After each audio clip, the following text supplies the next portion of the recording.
What's the best advice you've ever received? Don't become an entrepreneur. And your best moment as an entrepreneur?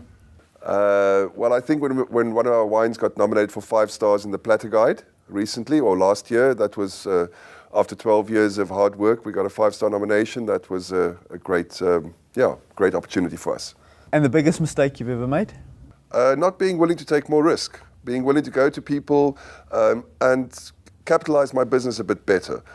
I think that was one of the mistakes I made. If 8 years ago I went out and I went a bit bigger, the business could have been bigger by now.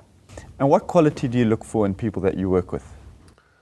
With the same passion as we have, definitely, and also a willingness to commit, a willingness to go the extra mile. Entrepreneurship is not about 9 to 5. So what qualities does an entrepreneur need to succeed? Drive, passion, and a lot of patience. Things don't happen overnight. You have to understand that if things are bad, work at it a bit harder, spend some more time, and ultimately things will pay off for you. And your biggest inspiration as a small business owner? Well, my parents worked for themselves for as long as I can remember. And my mom taught me to do books, and my dad taught me to do the passion bit. And they were great mentors for me in my entrepreneurship life. What would you do differently? Probably have started earlier. What makes South Africa a great place to be an entrepreneur? I think there's a lot of opportunity, there's a lot of freedom.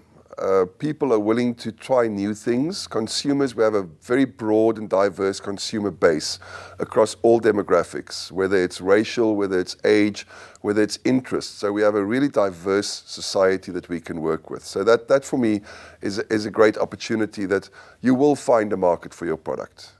What keeps you awake at night? I think what we're going to do next year. With a wine business, you have an opportunity of about 3 weeks to a month. That's your harvest time. And there are so many opportunities, so many different choices that you have to make. And what gets you going in the morning? Definitely double espresso, yeah. And my daughter. The first thing I wake up in the morning is about just after 6 when my daughter tells me it's time to wake up. And then after that will follow some good coffee, and then the day will start at about 7.